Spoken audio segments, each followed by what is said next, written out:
고넬료가 베드로를 초청하기 위하여 욥바로 보낸 하인 2명과 또 부하 1명이 베드로가 머물고 있는 욥바에 도착한 시간은 베드로의 정해진 기도 시간이었습니다. 베드로는 정해진 기도 시간에 맞춰서 지붕 위로 기도하러 올라갔습니다. 베드로가 올라간 시간은 한낮 정오 가장 배가 고픈 시간 12시였습니다.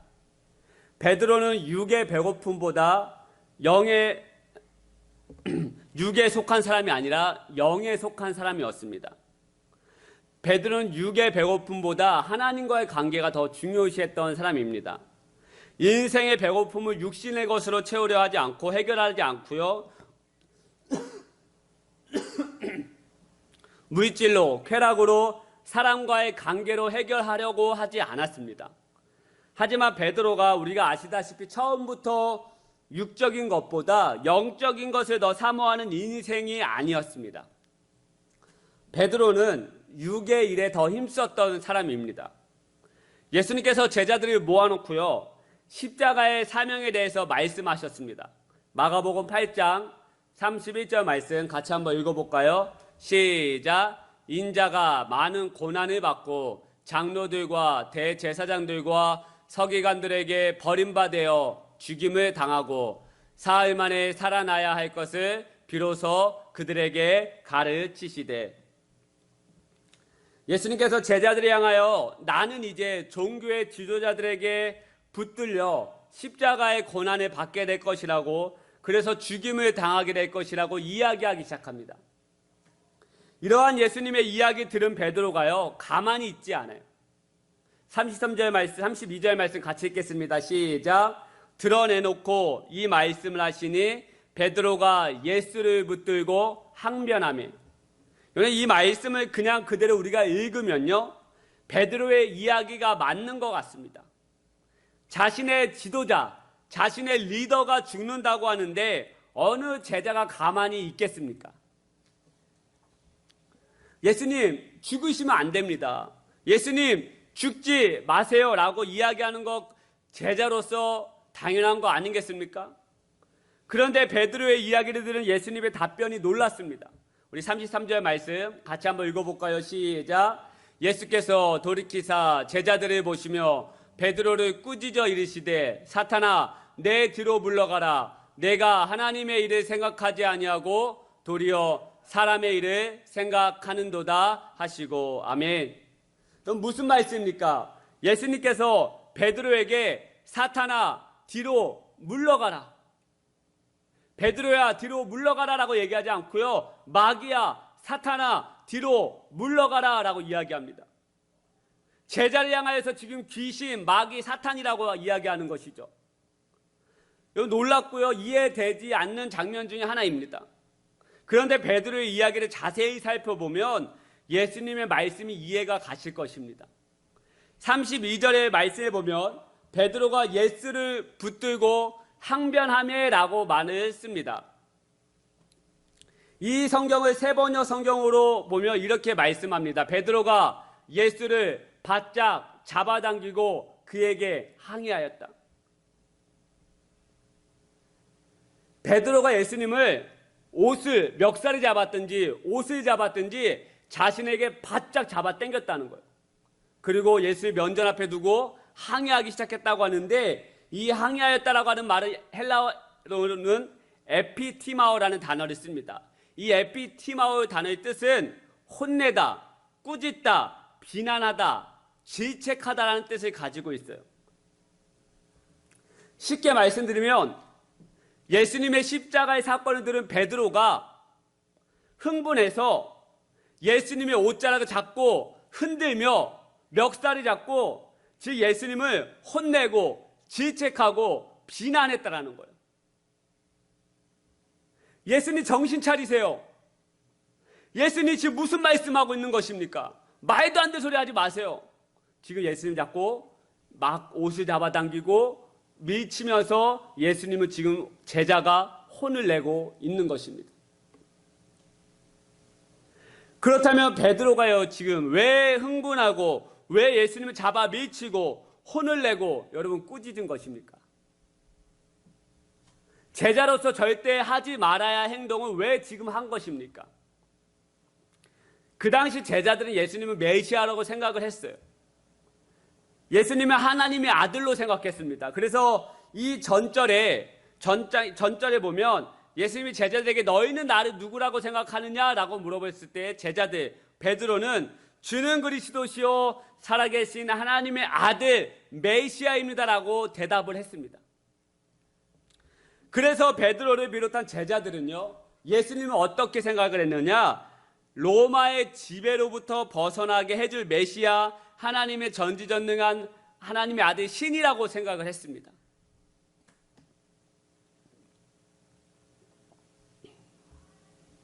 그 당시 이스라엘은 로마의 지배를 받는 상황이었죠.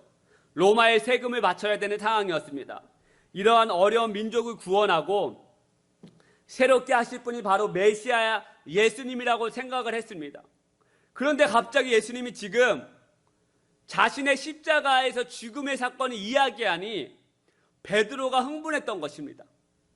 자신들의 나라를 해방시켜주고 그래서 예수님을 통해서 더 높은 자리와 높은 지위, 더 높은 권력을 기대했는데 예수님께서 지금 십자가의 죽음을 담당하시는 이야기를 하시니 베드로가 지금 흥분한 거예요.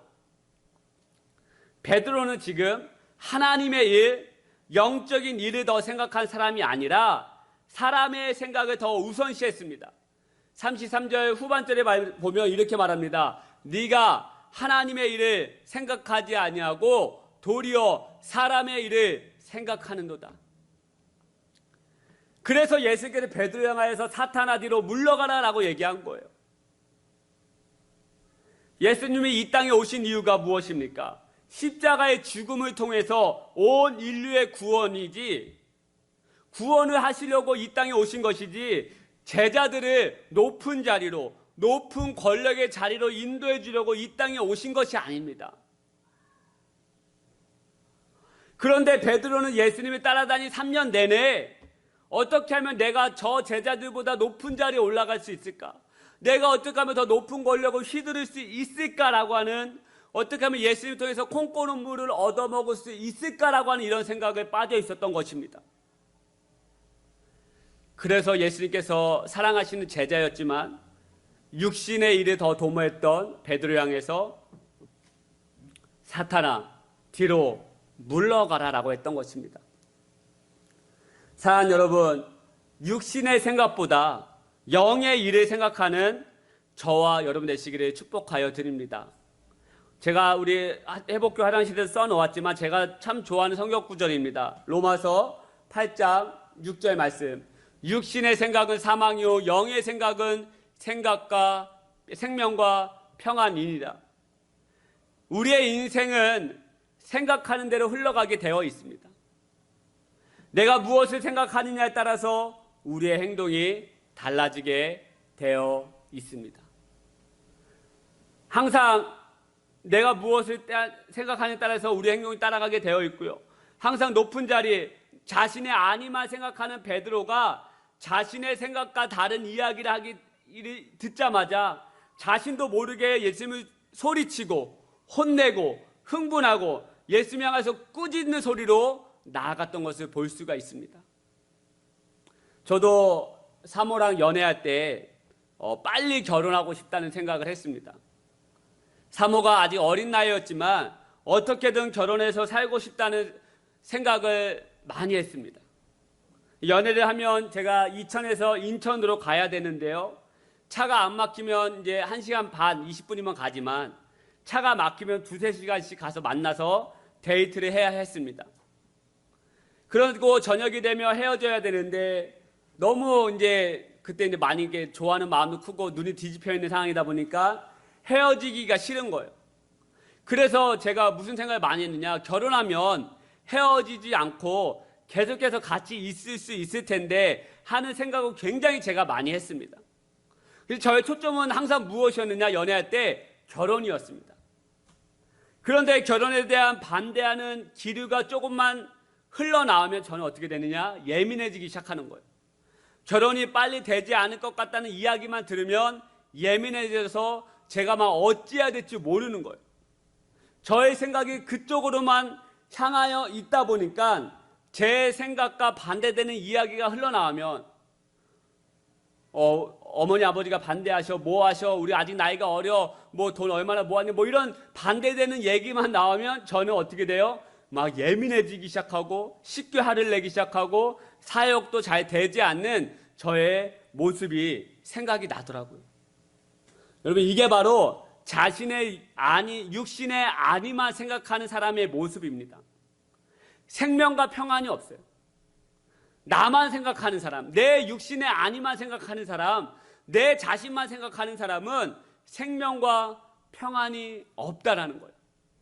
하지만 로마서 8장 6절에 뭐라 말합니까? 영의 생각, 성령의 생각은 다르다는 거예요. 생명과 평안이라는 거예요. 할렐루야. 이러한 은혜가 있기를 축복하여 드립니다.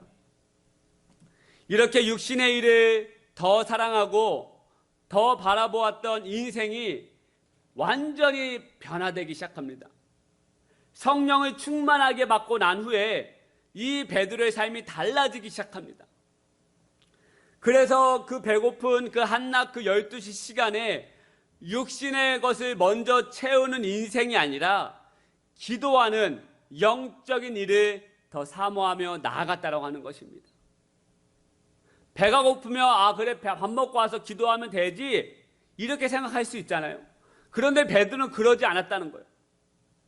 배고프지만 내가 정해진 시간에는 하나님을 생각하며 내가 이것에 더 초점을 맞춰야 되겠다라고 하는 그 영적인 생각으로 나아갔던 것이죠. 이렇게 기도하며 나아가고 있을 때 환상을 보게 됩니다. 하늘이 열리고요.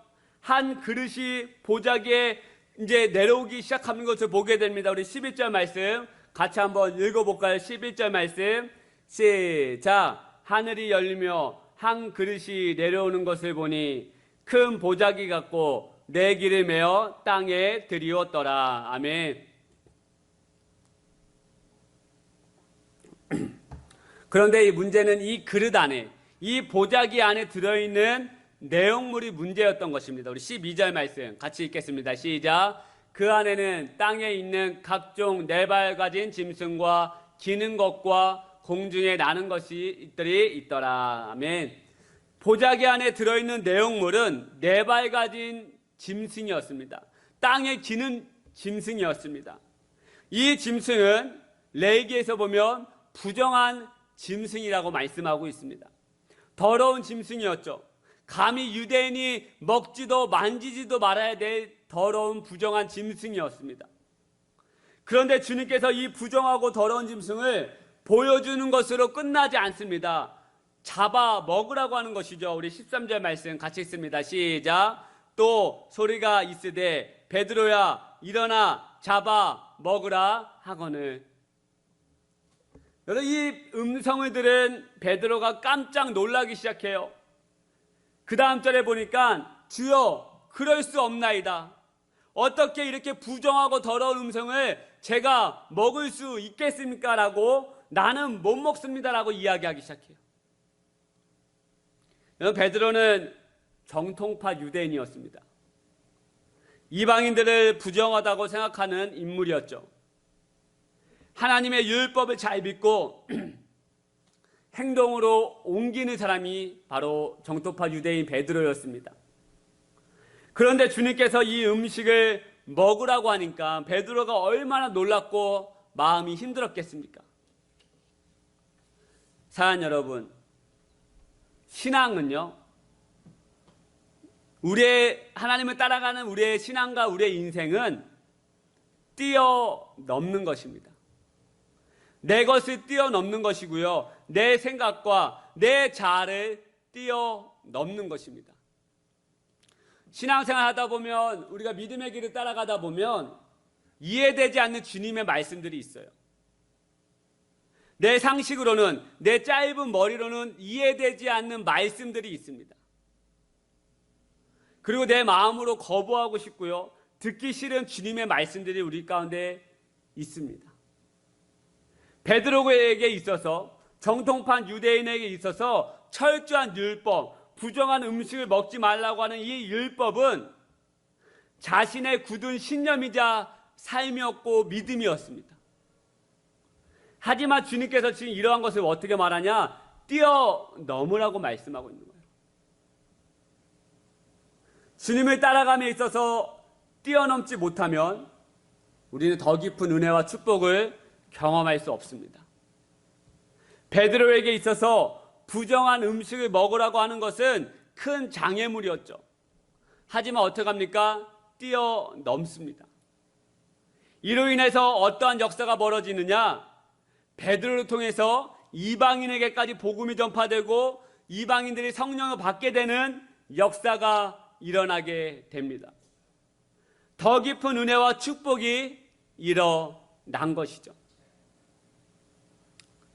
저도 신앙생활하면서 여러분도 마찬가지일 것이라고 생각합니다. 우리가 신앙생활하면서 우리가 이러한 경험을 여러 번 하지 않았겠습니까?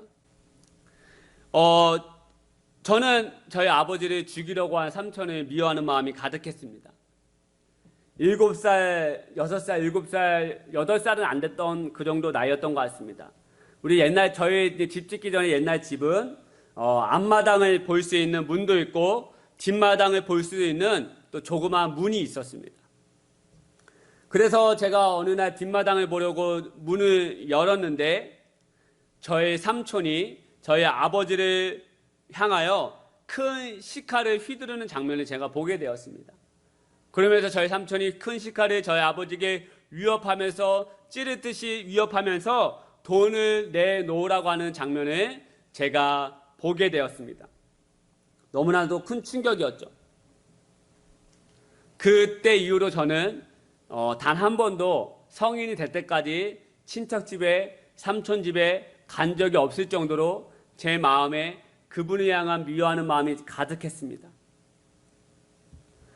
그렇게 십몇 년이 흐르고 이제 20살, 22살이 될 때까지 그렇게 살아오면서 뭐 까마득하게 읽고 있었죠. 그리고 제가 선교단체 했을 때 그때 DTS라고 하는 훈련을 받은데 그때 2주 동안 내적 치유 시간이 있었습니다. 그날 예수님께서 그날 밤 기도하는데 저에게 찾아오셨어요. 그리고 저에게 도저히 납득할 수 없는 음성이 들려오기 시작했습니다. 이준아, 삼촌을 용서할 수 있겠니? 삼촌을 용서해 줄 수 있겠니? 라고 하는 그 음성이 들려오기 시작했습니다. 저는 그 음성을 듣자마자 안 된다고 소리치기 시작했습니다. 울며 불며 아버지를 죽이려고 한 삼촌을 내가 어떻게 그 삼촌을 용서할 수 있겠냐라고 하면서 제가 울며 불며 통곡하면서 삼촌을 용서할 수 없다라고 제가 소리치기 시작했습니다. 그때 하나님께서 저에게 한 가지 환상을 보여주셨죠.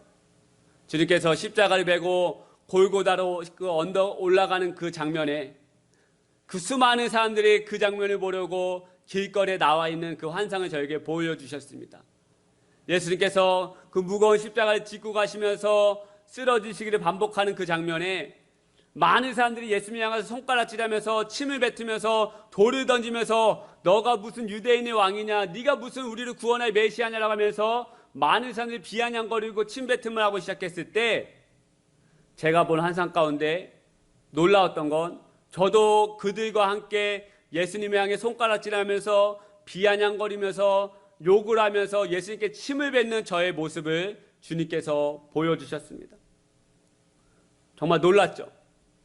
제가 예수님 향해서 비아냥거리고 욕을 하고 침을 뱉고 있는 손가락질 그때 주님께서 그 십자가를 무거운 십자가를 저에게 짊어지시고 저에게 다가오시는 것이었습니다. 그리고 저에게 이렇게 말씀하셨습니다. 그런 너를 내가 용서했다. 그런 너를 내가 용서했다.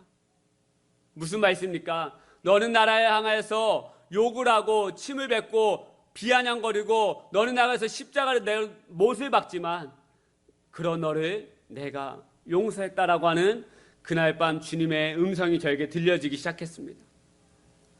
그 십자가의 사랑이 쏟아지자마자 제 입에서 제 마음에서 삼촌이 용서되어졌습니다. 그리고 저 입술로 고백했습니다. 주님, 제가 삼촌을 용서하겠습니다.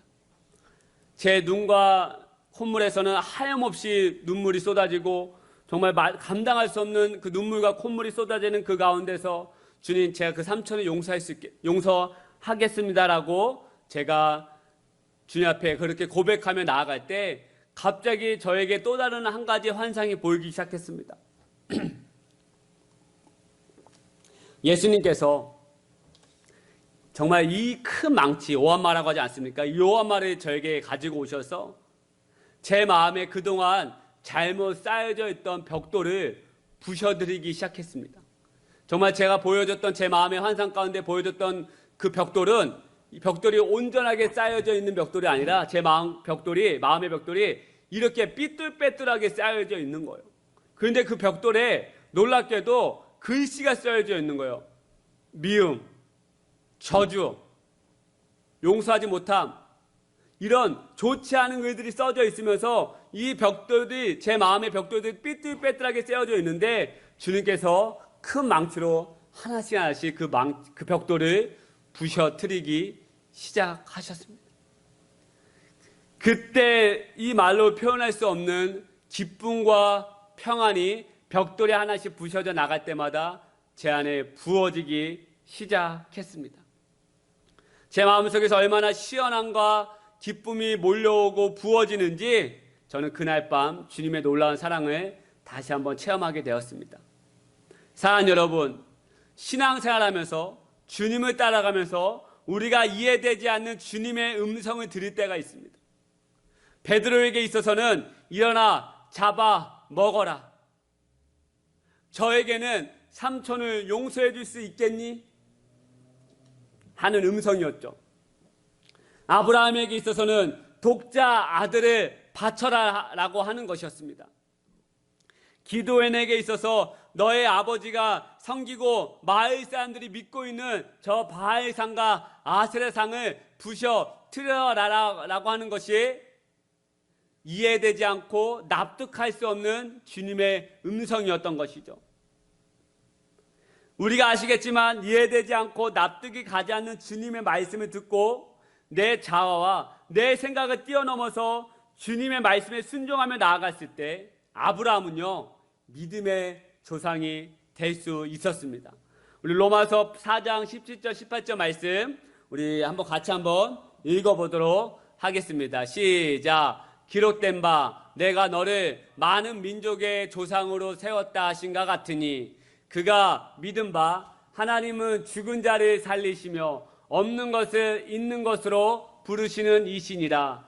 아브라함이 바랄 수 없는 중에 바라고 믿었으니 이는 내 후손이 이같으리라 하신 말씀대로 많은 민족의 조상이 되게 하려 하심이라. 할렐루야. 18절 말씀에 뭐라 말합니까? 아브라함이 바랄 수 없는 중에 바라고 믿었다는 거예요. 도저히 머리로는 납득이 안 가고요, 내 마음으로는 이해가 가지 않지만 믿음으로 나아갔다는 거예요. 뛰어넘었다는 것이죠. 자신의 생각을 뛰어넘어 믿음으로 나아갔더니 어떻게 됩니까? 믿음의 조상이 되게 하려 하심이라. 할렐루야. 아까 저희가 마지막으로 제가 기도원을 이야기했습니다. 기도원에 대해서 잠깐 말씀을 드리고 오늘 말씀을 마치겠습니다. 하나님께서 어느 날 기도원에게 찾아오세요. 그리고 기도원을 향하여서 어떻게 말씀하시느냐? 너의 아버지가 섬기고 마을 사람들이 믿고 있는 바알과 아세라상을 부셔버리라는 거예요. 그리고 그 부신 것을 모아서 그 목재로 만든 아세라상과 바알상을 부시고 나서 그것을 모아서 너의 아버지를 있는 수소를 잡아서 번제를 드리라고 하는 거예요.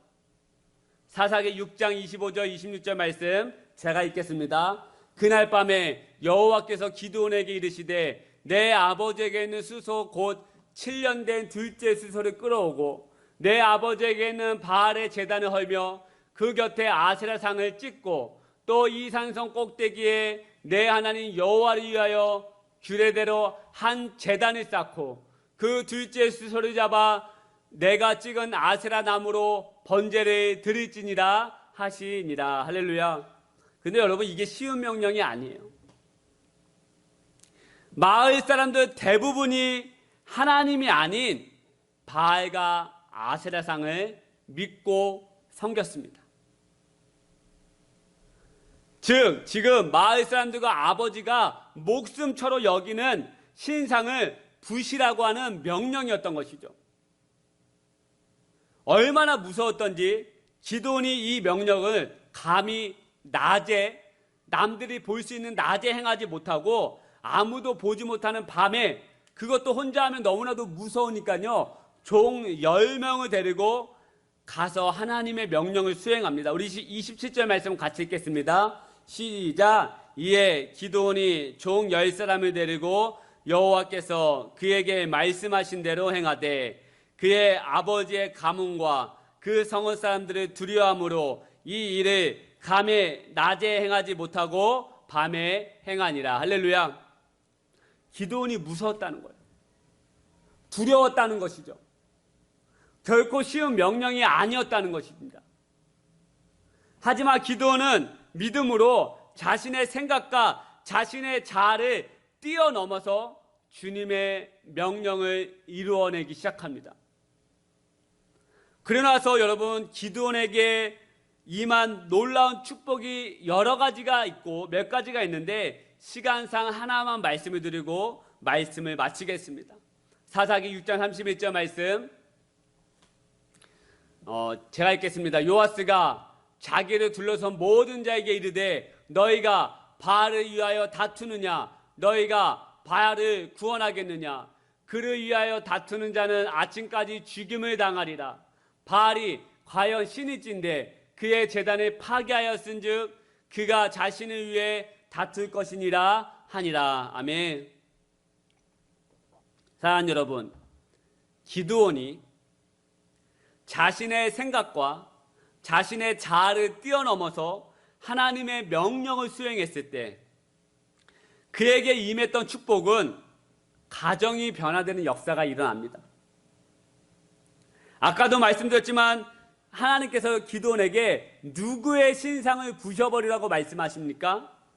기드온의 아버지 산당이었습니다. 25절 후반절에 보면 너의 아버지에게 있는 바알의 제단을 헐며, 아버지의 것이었어요. 즉 기드온의 아버지는 바알 신당을 지키는 우두머리 리더였다는 것입니다. 기드온 아버지는요, 평생 바알과 아세라를 믿었고 섬겼던 사람입니다. 얼마나 열심히 대단했던지 그 산당을 지키는 우두머리까지 될 수 있었겠습니까? 바알과 아세라를 맹신했던 사람이에요. 그런데 기드온이 자신의 생각과 자아를 뛰어넘어서 하나님의 명령을 수행하고 난 후에 아버지의 말과 행동이 달라지기 시작합니다. 요아스가 자기를 둘러선 잘게라고 말하는데 이 말은요, 바알 신당이 무너진 것을 본 마을 사람들이 이야기하는 거예요.